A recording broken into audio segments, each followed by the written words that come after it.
Your Creative Push, episode 77. If you move inch by inch, increment by increment, moment for moment towards a goal, you're moving, you're dynamic, as opposed to stasis, as opposed to just sitting still and doing nothing.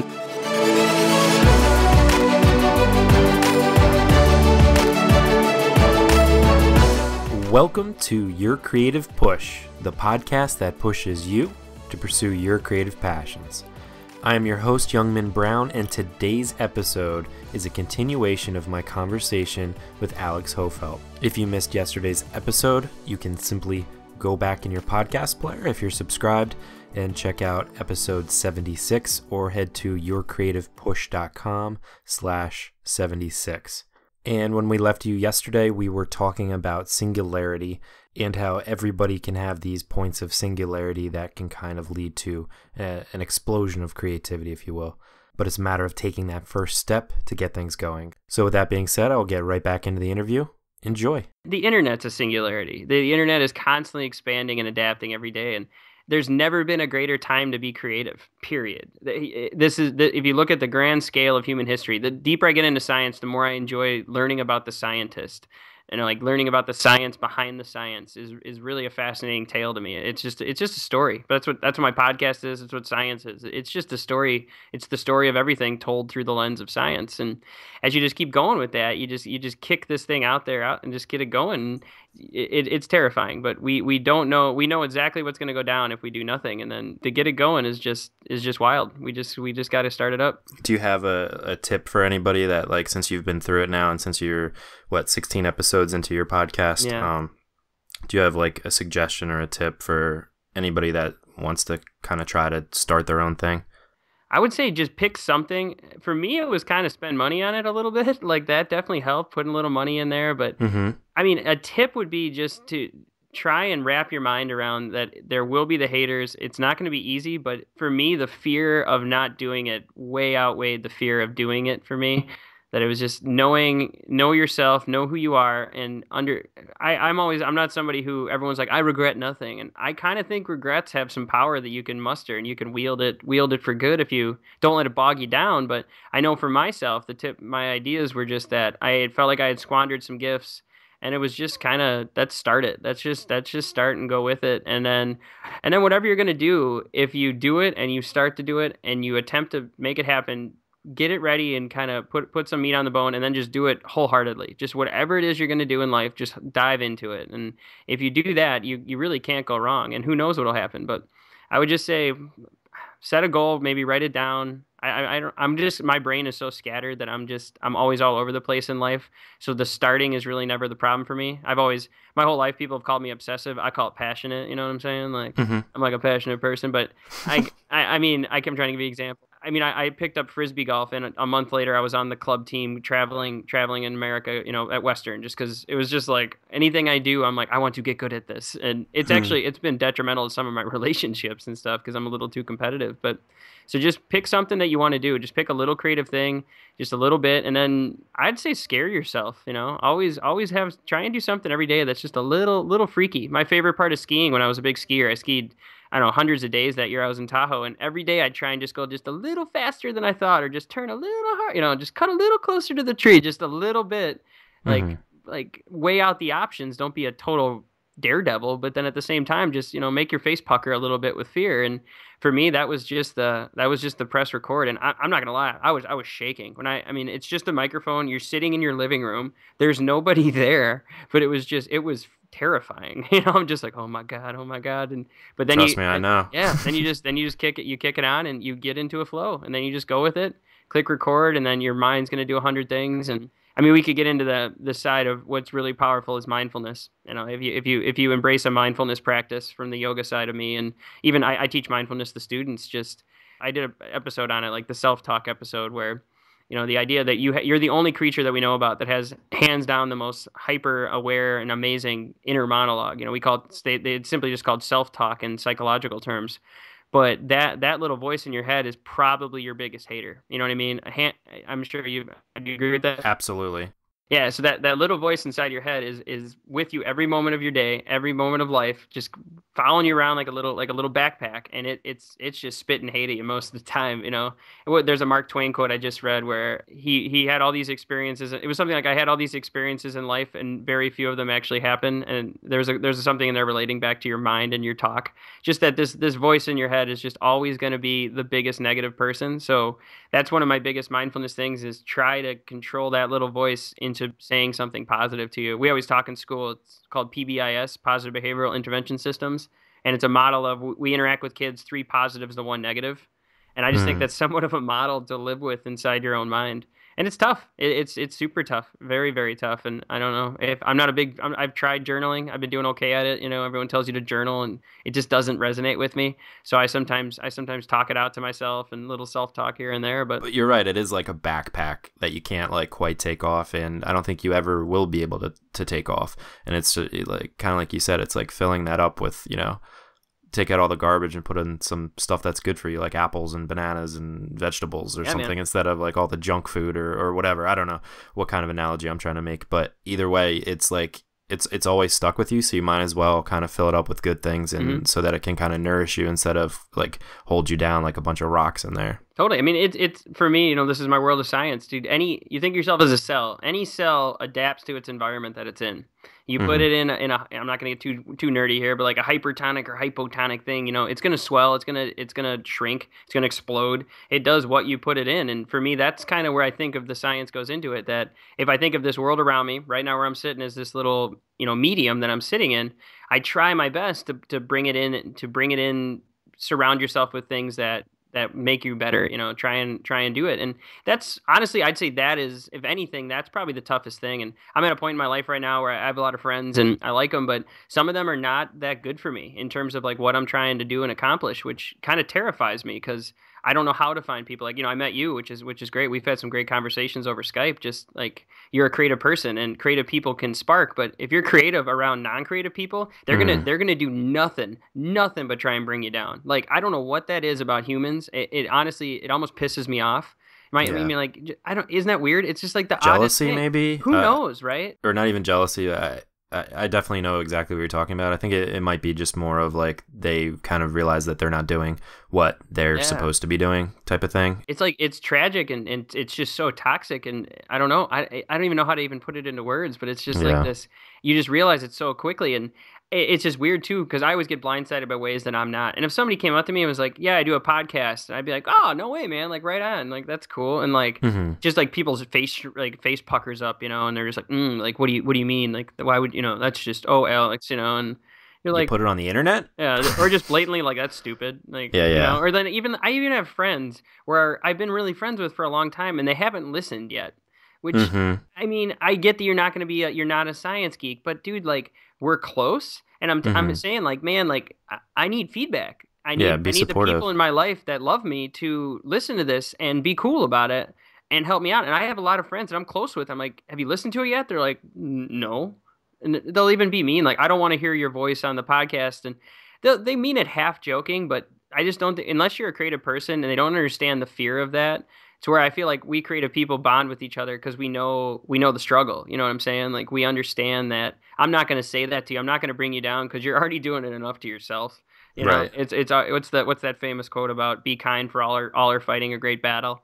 And it's Mm. just that always resonates with me. And I just, if you're not into that lifestyle, I mean, I could talk about diet, the diet things, you know, being a personal trainer and being a yoga instructor, I do diet because of all the science and the wonder. And like you said, I want to be the best version of myself, but I also feel like I got to be a role model to others that want to be that because they're going to be surrounded by people that don't follow these lifestyles that don't match their goals. So they need their coach to be that. But I'm like, my God, the diet thing is my running joke is I cannot at school you get junk food. I mean, teachers do not eat that healthy. We have parties and it's just cookies and cakes everywhere. And I'm a pretty healthy eater and people know that and they bring it down constantly. They belittle it and berate it and you know, I do the paleo crap and all that and they're like, "Oh, caveman this and caveman that." Dude, I'm telling you, I cannot touch a cookie. If I touch a cookie, in a room. I mean, I could sneak under the table, come up underneath the tablecloth, and just my hand would come over the table and snatch a cookie. I'd hear someone go like, "Oh, it'll be like anything from, well, do cavemen have cookies?" Or, "Oh, not you too." You know, like they'll either be like disgusted with me or they'll be like cheering me. It's just like, you know, like MFers, dude, just let me eat a freaking cookie, man. Like Right. I'm not saying a single word about your Twinkie, you know, nothing. Like I just don't get it. Like it's stuff like that about humans just boggles my brain. Just I don't know, but you just I guess it's a creative thing. You just know that that's there. You just know that that is you can't control it, right? I mean, control what you can control, do what you can do, and that's nothing I can do. So I'm just gonna put the cookie in my mouth and nod my head and be like, "It's a good cookie." You got some milk? They're like you're gonna go do yoga and burn off those calories later. I'm like, yeah, yeah, I probably will. Like, you know, Yeah. like F you, man. Like, get out of my face. Yeah. Well, I think, yeah, that sucks that you have that, like, about that too. But yeah, I think that's what podcasts are so cool. And like for me, it was, I forget which ones I listened to first, but like Rogan, like Joe Rogan, I listened to him and a couple other ones. And it's just like, oh, other people do think the way that I have always thought. And I have never had a conversation with somebody in this fashion. You know what I mean? It's being able to find that like friends almost that you can put in your earbuds and like kind of shut the rest of like the negative world off, if that makes any sense. Yeah, totally, for sure. I talk about all the time. My job is very negative. People are negative to each other. Well, actually, yeah, the players are kind of assholes sometimes, but or all the time.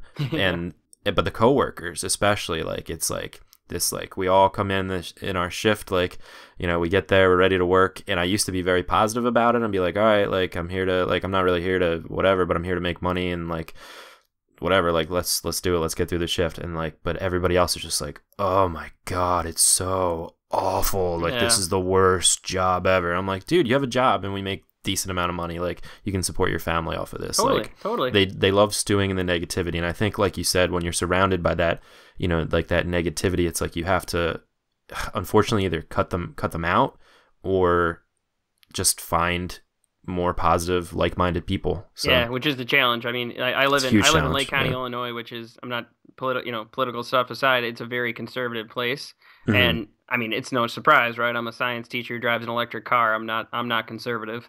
So, you know, It's not the world I live in. And yeah, and my mom and family and friends, they talk about like, you got to go find new friends. I'm like, okay, snap my fingers. Oh, another hippie liberal person who loves science, you know. And you know, for me, I've always struggled, honestly. I mean, I know you're married. I've struggled finding a girlfriend. Like I've struggled finding a girlfriend that wants to live a dynamic life that like I live. Like I'm a very active person, and then I would love someone who would like to talk about science and talk about something besides the Kardashians. And I'm not like knocking, I'm not trying to sound, you know, stereotypical or anything, but that's just kind of the world they like. I don't really want to talk about pop culture 24/7. I'd love to lay down on the grass, look up at the stars, and, you know, let's talk about stellar debris, you know. And like, I've had a hard time. I know they exist out there, but is it in Illinois? I don't know. That's the scary part about it. But It's cool, man. I mean, it's all life, but that's just, I think the most creative thing you got to do is just get past that self-talk in your brain. And also just, like I said, the haters, dude. I mean, that's just such a profound statement, you know, just, it's a hip hop statement. Haters gonna hate. And dear God, how resonant is that? And then I think as a creative person too, though, don't beat yourself up when the haters do affect you. You know, like we were talking the first time you and I talked on Skype, my downloads were a little low, and you did a great job and really, really motivated me to, you know, just I had to come back, and I'm like, well, dude, like he likes this. You know what I'm saying? Like you were it's my favorite, literally my favorite show, so honestly. That's what I got to go with, and try your damnedest to hang on to that, because that'll keep you rolling. And it's so hard. I mean, I'm a teacher of 30 students per class, and I'll tell you, if I'm getting going and I'm ranting and I got like 28 kids just locked in. You know, they're into it. They're going. One kid is on his phone and one kid's sleeping. I stare at that kid sleeping. I'm like, oh my God, I'm the most boring teacher ever. Like, what am I doing? What am I? And it revs me. When in reality, it's like, I got 20 other kids that are locked in. And then it's like, Jimmy, wake the hell up. You know, but in my mind, I get, your brain just clicks so fast to something negative. And it just, you're not going to please all the people. You know, you're going to create a painting, a music, and art. If one person likes it and 5 don't, listen to them. You know, I'm a big believer in listening to the haters. Like, you know, embrace your haters to some regard, because they may be right. They may be giving you good feedback and a good way to help with your creative push. But then, just take it. Don't take it with the negative side. Just take their words, listen to them. So maybe someone musically or artistically is giving you some good advice, but at the same time, though, focus more just for your own psyche and your own longevity of your creative endeavors to listen to the people like you. Listen to people who love your painting or your music or your art. Your photos, and just run with it. Try your hardest, and you won't always be able to. You're human. Embrace the chaos. Absolutely. Embrace the chaos for sure, because we definitely live in a chaotic universe. On your show, you always say that this idea of the most astounding fact. What is your most astounding fact? I should have known you were going to ask me that. It's hard for me. It's a tough one. Can I tell the story where that question comes from? Absolutely, yeah. Context. So if you've never seen this before, I highly recommend it. There's honestly two YouTube things that I think everyone should watch. The first one is Carl Sagan. Just search Carl Sagan Pale Blue Dot. And it usually is a thumbnail of a picture of the movie from The Professional. If I don't know, there's millions of downloads. You'll find it. Carl Sagan's greatest story ever. Love it. And then, have you seen Neil deGrasse's The Most Astounding Fact YouTube video? Yeah, you showed it to me. I sent it to you. Yeah, I did. Okay, yeah. I remember this. So the best. That's where that comes from. And I love deGrasse. I think he's getting a little big for his britches lately. I liked older deGrasse. Yeah, a little too rock star. Yeah, now. Yeah, which is cool. I get it. I would be too, dude. The dude's living it up. What a freaking rock star science nerd. But he tells his story, and his is all about that. I could recite it. I've played it so many times. Like the knowledge that the atoms that comprise life on this earth are cooked in the crucibles of stars. And that was one of my big moments in science when I learned that the elements on the periodic table come from what's called nuclear synthesis from the stars. So that boggled my brain. So for a while that would have probably been it. But now, if I really had to break it down and pick one thing, it's kind of a global answer. But the deeper and deeper you get into science, any aspect of it in any way, shape, or form, aside from the phenomena and the mystery of everything, is you just see that it's all entirely connected. Everything that ever will be and ever was are circles upon circles. Like the universe itself could possibly be an ebb and a flow of a circular expanding and contracting universe, and the biology got me going, and just understanding that the cycles upon cycles of ecology and nature are just intertwined more so than you could ever possibly imagine. Like you can't grasp the interconnectivity of everything. Like I'm going to do a podcast tomorrow on my show about the moon. Like the moon plays epic roles in the balance of our ecosystems that people don't know about. So as you get going with this, and it's just the circles upon circles. I vividly remember sitting in it was genetics at Western towards my end of my years of my bachelor's degree in bio, and I don't remember the topic. I don't remember what we were talking about, but I'd gone through school doing my thing, science, chemistry. Education's a lot of okay, that test is done, moving on. I didn't even learn anything, right? I learned this test, and that's just the crappiness of education. We cram too much into it. So I'm sitting there, and he said something, and it was like PCRs or something about like plasmids integrating into the body, blah, blah, blah, right? It doesn't even matter. And all of a sudden it just dawned on me that everything I'd ever learned in every science class is not chemistry, physics, and bio. It's science. It's life. It was just the entire spectrum of my entire science education is a singular point of the word science. And I was just like, holy crap. I was just blown away. I just didn't even do that, but I didn't even know what to think. I don't think I studied or listened to a word the guy said for the next hour. I put my hat down and took like a eyes wide open kind of Zen moment. It was just mind bending to me, and it just continues. I mean, even the knowledge and the cyclic processes of how the scientists, like the greatest minds of our human evolution, have done this endeavor of science. It's cyclic. It leads to the next. It's linear. It's just connected. Nothing stands alone in nature, and that connects me to everything. That makes me feel. We're talking about creativity and these haters of people and all this stuff, and that's what I'm trying to get through to people is I want you to see that being a 37 trillion working machine made of stellar debris, energized by starlight that's been here for 13.7 billion years, like holy crap, right? I'm trying not to swear. Like, you can. Holy shit. Like how can you not just wake up and stretch and just be like, hell to the yeah, like this is insane. And that's what it does for me, like science above anything. So I guess maybe just dawning on me now, maybe the most astounding fact for me is that the fact that it makes me feel so alive, that it just connects me to just everything, and it just continues onward. It's cyclic. I mean, my knowledge grows daily. I learn something new every single day, and now I hope and pray that I can get this out to. I want other people to feel that. I want to. I don't know how to. I'm trying to creatively come up with it every day, but Yeah, just dude, it's circles upon circles, cycles upon cycles, and the fact that it's just all here. And I mean, I could go on forever. There's so many Yeah. facts, like the laws of thermodynamics blow my mind. Evolution is, dear God. I mean, sorry people, it's a scientific fact in my mind. Like there's no debate to it. But that's always a fun tale as well. And I mean, I don't should I talk about theology? I don't know. I don't want to get too into it, but Whatever. it's just like you think about like the ideas of science, and this is somewhat of a battle that people get into, and there's the whole, I don't call it a war, whatever, the debate between theology and science, and the theologians of it, they embrace it from the fact of, theological texts, whatever that may be. And to them, it's just God created the heaven and the earth. And to me, even as a young child, that I found that to be kind of not exciting to me. Like it just didn't. I'm like, what do you mean? Someone just snapped their fingers and like I was here? Mm-hmm. Okay. And then as I got going, then the science just opened me up to the fact that it's just scientific occurrences, this linear process of galactic evolution and natural selection, bioevolution. That makes me feel way more excited to be here. The fact that I just get to be, I mean, I wish I could remember the number. It's, what is that? Episode 2 I talk about. No, it might be episode 1 I talk about. There's this guy who calculated out the probability, and this is climbing the ranks, is my most astounding thing. And I'll rant about it for a hot minute here, and I'll kill it. Sorry, I don't want to get. I'm like sucking you into my world here. No, you're good. That's why I love it, man. When we're talking about the science of the whole being alive, just the crazy probability alone of you being the thing that is you, the walking, talking, thinking, feeling me that you get to call Alex, whatever, is just an insane number. So the number itself is the probability of you getting the genetic code that made the thing that you are is 1 times 10 to the 2,855,000. So that's a So many one zeros. with that's a one with 2.6 million zeros after it.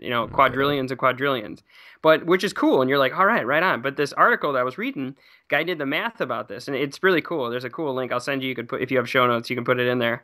It talks about it's equivalent, to give you an idea of this. So it's, if you took 2.5 million people and you got them together, and this article says it's roughly the population of San Diego, and each of these people held in their hand a dice that is a trillion-sided die. And really quickly, just to give you an idea of million, billion, trillion. If you were to count a number every second of your life, and you would just continued 1, 2, 3, it would take you 3 years to count to a million. If you continued onward, you would not reach a billion until you were 31 years old. And then if you continued on to a trillion, it would take you 31,000. So just the idea of the M, the B, and the T is insane. So you have 2.5 million people sitting in a room with a trillion-sided dice, and they all, they shake their hands like, no whammy, mama needs a new parachute, and they throw the dice. And that dice lands on the same number, like, 556,495,001. And they all land on the same number. So 2.5 million people, all throwing a trillion-sided die and landing on the same number randomly. That is the probability that you get to be the thing that you are sitting in the chair with your headphones on, listening to this amazing podcast. Oh my God. So, I mean, mathematically, you can't say it's improbable, but it's like you like shouldn't exist. Right. And it was just, and that blew my mind. And as you can tell, my brain works this way. You ask me a question, I start thinking out loud rapidly, and like that's up there, man. It used to just be, when I found out that real basic math, you have 27 chromosomes, so you get half, or you have 46 chromosomes, 23 from mom, 23 from dad. So if you just do end of the 23rd times end of the 23rd, the number's insane. And then you do crossing over, and it's just staggering. But this was, it said you were one in a trillion, one out of a trillion possible genetic outcomes, which is improbable enough. And now this, you're just like, holy crap. And again, it's so cool. This entire thing, that number came from a guy who heard that number, that you're one out of a trillion, on a TED Talk. And, he was like, well, actually, and I actually have ranted about this in my speech I was talking about earlier. Towards the end, I talk about, you're one out of a trillion possible genetic combinations, but so are your parents. So are your parents' parents and your parents' parents' parents. And in this world of generations of humans walking through this planet, doing their thing, somehow had the audacity of your family tree to meet up in a world of 7 billion people and have the audacity to fall in love, like, oh my God, like the probability's got to be way above a trillion. And that's kind of what this factors in, like the random probability of each of these people meeting in sequential order to make the thing that you are. I mean, my God, right? Like that's just like, how can you not just be excited that you get to be you? Absolutely, and it should light some fire under your butt to like make use of it, you know, man, for sure. to do what, you know, I'm feeling pumped up right now. I'm gonna go. I know, me too. Let's do it. No, like to do what your brain is telling you to do or what you're inspired to do, so that you don't, at the end of this life, this very short life, this blip in what is the existence of our universe, is like, why would you want to like be on your deathbed and regret not doing stuff? I want to be on my deathbed and give myself a little high five, like a little self five. Like, absolutely. Yeah, buddy, get it. Maybe a robot hand high five by that time. I'm telling you, you're probably right. As I download my high five into the consciousness that is the computer next to me or whatever. Absolutely. Who the heck knows about that crap? But I'm telling you, that's one of my people always laugh at me. One of my favorite things to do is you go in the mirror, give yourself a little self five, you know, give yourself a little fist bump. You can try and kiss yourself on the cheek, but you end up kissing yourself on the mouth. But it's so hard to do, man. I try all the time. That was a law of optics joke. Sorry. Oh man. Well, I think that we kind of have to end it there, don't we? Like, yeah. I think that's the perfect time for people to turn off the podcast and go do work and go make something of, you know, this impossible existence that is you, and to really like tap into what your body, what your mind, what your kind of soul and heart is telling you that you need to create, and just do it. But before we do, let me ask for the final push. This is where I ask you to reach through the microphone and grab the shoulder of somebody you've already inspired today, and just give your best words of advice and push them into doing their creative pursuits. Yeah, first off, sit up tall, close your eyes, take in 3 breaths, enjoy this air, enjoy this earth, enjoy this life, know what it is. And then when you open your eyes, you're just going to do one thing. Just pick one teeny tiny little thing, because if you move inch by inch, increment by increment, moment for moment towards a goal, you're moving, you're dynamic, as opposed to stasis, as opposed to just sitting still and doing nothing. So you will do something well. You are good at something. You are great at something. You have the infinite possibilities. No matter what anyone tells you, these cells that make up me, Michael Jordan, Neil deGrasse Tyson are all the same cells, just put in different environments. So go find your environment, seek it out, search for it vehemently, just aggressively go after the things that make you smile. F the haters. They're going to hate. Crank up Taylor Swift, put it in your headphones on repeat, and just go do something fun. Just make yourself smile, and in making yourself smile, you will make others smile. And that's what life's about, man. Why focus on anger and sadness when we can focus on happiness and joy? Just run it. Embrace the chaos. Do it. Run it. I love it. Alex, thank you, man, so much for coming on the show today. Thank you so much, dude. Thanks for the kind words. Thanks for motivating me, man. You do a lot. You're helping people. I promise you. Oh, thank you, man. I appreciate that. And you can find Alex on his website for the podcast, beautifuldustspecs.com. On Facebook, Instagram, he is Beautiful Dust Specs. And on Twitter, he is _ScienceBro, which I love. And you can find... I got the nickname in college. Oh, yeah? I was wondering what that was from. Oh, yeah. They called you the Science Bro? That's another story. All right, that's for next time, I guess. And you can find everything we talked about today. There'll be a lot of links in the show notes to really cool, inspirational stuff at yourcreativepush.com/Alex Hofelt or yourcreativepush.com/76. And again, I can't recommend Beautiful Dust Specs enough. If you are into science, if you are into thinking more profoundly than you're used to, or kind of listening to somebody who really knows what he's talking about, definitely check it out. And especially if you like this episode today, check it out, beautifuldustspecs.com. Alex, thanks again, man. Thank you so much. Talk to you next time. Wow, love it. Thank you, Alex. And if that fact isn't inspiring enough to really put you in your place and realize how fleeting your life is and how rare this existence is, and you know how important it is for you to get your message out, I don't know what is. It's all about just trying to do what you think you need to do, what your heart and your soul and your brain and everything else that is you, you know, is calling you to do, is telling you to do, is making you feel guilty that you're not doing. You got to do it because you're so rare. Whatever your religion, whatever your kind of belief system is, the fact remains that we are living in the craziest existence that you could ever imagine, that none of us really fully understand, in art and writing and podcasting and photography and everything that falls under the umbrella of creativity are just so important to get out there. That's the way that we can kind of help each other to figure it out. So it's your responsibility to do it. So do it.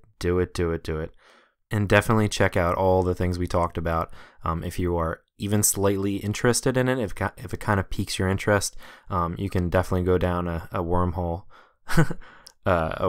so to speak, If you have never seen the Hubble Ultra Deep Field Image, I highly suggest you do and really look at it and understand what you're looking at. Understand that is such a tiny, tiny fraction of the night sky that we can see, and how much possibility is within it.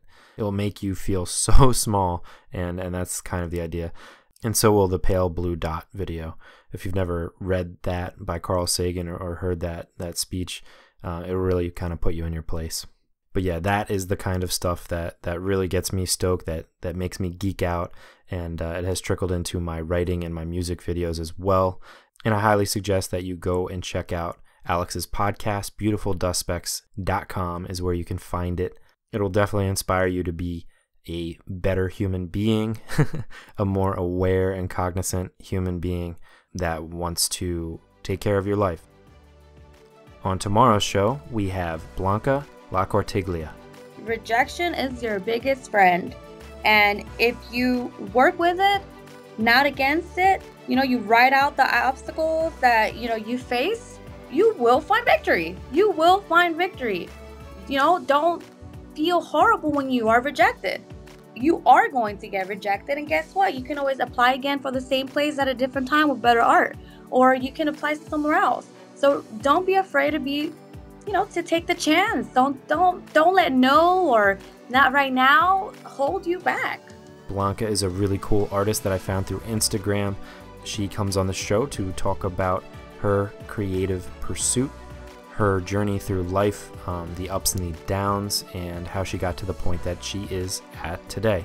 And she's a really inspiring person, so definitely check that out tomorrow. But for today, hopefully you are inspired to go and get your work done. Go do something that scares you a little bit every single day. Start today. If you're not doing something that scares you, then you're probably not advancing in your art. It's your job to do it, so do it and do it well. Thank you so much for listening and subscribing. I love you guys, and we will see you tomorrow. Bye.